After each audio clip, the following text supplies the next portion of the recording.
शर्मा। उत्तर प्रदेश में सोमवार को आखिरी चरण के लिए शांतिपूर्वक चुनाव संपन्न हो चुके हैं और इसी के साथ 5 राज्यों में चुनावी घमासान खत्म हो गया है। अब सबकी नजरें 10 मार्च पर टिकी हुई हैं। चुनाव आयोग के मुताबिक शाम 5 बजे तक 54.18% मतदान हुआ। मतदाताओं में काफी उत्साह भी दिखाई दिया और जिन जिलों में सोमवार को मतदान हुआ, जिसमें आजमगढ़, मऊ, जौनपुर, गाजीपुर, चंदौली, वाराणसी, मिर्जापुर, भदोही और सोनभद्र जिले शामिल हैं। इस चरण में कुल 613 उम्मीदवार राज्य के 54 सीटों पर अपनी किस्मत ईवीएम में कैद कर चुके हैं।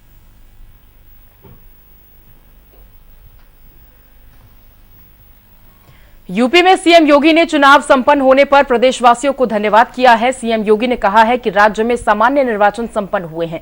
देश के सबसे बड़े राज्य में शांतिपूर्ण मतदान होने पर प्रदेशवासियों को धन्यवाद देता हूं। चुनाव प्रक्रिया, सुरक्षा कर्मियों, व्यवस्थाओं से जुड़े कर्मियों और सभी मीडिया समूहों को धन्यवाद कहा।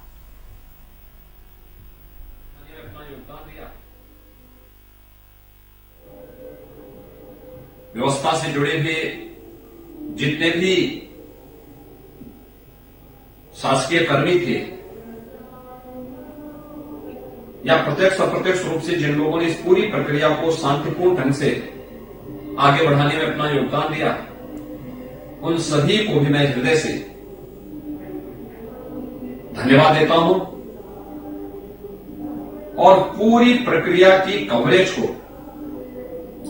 हरेक जनपद की, हरेक विधानसभा क्षेत्र की कवरेज को जनमानस तक पहुंचाने मीडिया ने जो कार्य किया है, सभी मीडिया ग्रुप के, सभी मीडिया के प्रतिनिधियों का भी मैं हृदय से धन्यवाद देता हूं कि लोकतंत्र के इस महापर्व को उन्होंने महापर्व बनाने में जो योगदान दिया वो अत्यंत अभिनंदनीय रहा है।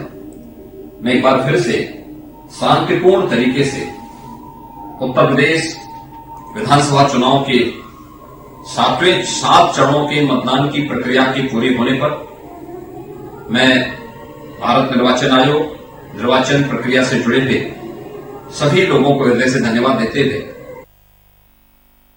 भारतीय जनता पार्टी के प्रवक्ता राकेश त्रिपाठी ने उत्तर प्रदेश विधानसभा चुनाव के एग्जिट पोल पर प्रतिक्रिया देते हुए कहा है कि यूपी में योगी आदित्यनाथ सरकार की प्रचंड बहुमत के साथ वापसी हो रही है और अब विपक्षियों को एग्जिट पोल पर भी भरोसा नहीं है। 10 मार्च को ईवीएम से भी भरोसा उठ जाएगा। सच्चाई ये है कि भारतीय की जनता का भरोसा विपक्ष पर नहीं है, लेकिन इसे विपक्ष स्वीकार नहीं कर पा रही है।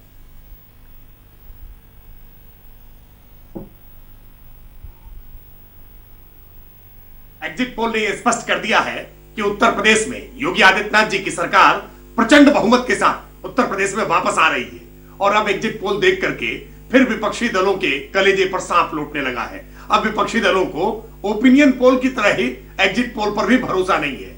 ये विपक्ष को कभी ओपिनियन पोल पर भरोसा नहीं होता, कभी एग्जिट पोल पर भरोसा नहीं होता, कभी मीडिया पर भरोसा नहीं होता, कभी प्रशासन पर भरोसा नहीं होता, कभी निर्वाचन आयोग पर भरोसा नहीं होता। अब 10 मार्च को इनका भरोसा ईवीएम पर से भी उठ जाएगा, जबकि सच ये है कि जनता को विपक्ष पर भरोसा नहीं है। ये बात स्वीकार कर लेनी चाहिए। लखनऊ में बीजेपी प्रदेश अध्यक्ष स्वतंत्र देव सिंह ने कहा कि प्रदेश में फिर से प्रचंड बहुमत से बीजेपी की सरकार बनने जा रही है।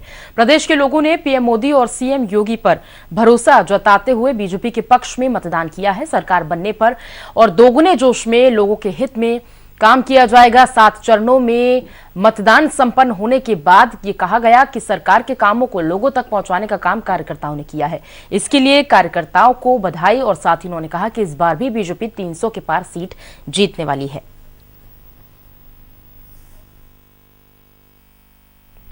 केंद्रीय मंत्री महेंद्र नाथ पांडेय का कहना है कि यूपी में बीजेपी की पूर्ण बहुमत की सरकार बनने वाली है। उन्होंने कहा कि इस बार बीजेपी के खाते में पिछली बार ज्यादा सीटें आने वाली हैं। बहुमत के साथ योगी आदित्यनाथ की अगुवाई में भाजपा की सरकार 10 मार्च को बनने जा रही है। हमारी अफजल अंसारी जी से बात हुई और बाकी जो विपक्ष है उनका सीधे सीधे कहना है कि ये जो राउंड है वो बीजेपी के लिए काफी डेंट करेगा। आप क्या कहना चाहेंगे इस पर? बीजेपी इस 7वें राउंड में 53 सीटों में 2017 में 38 सीटों पर थी।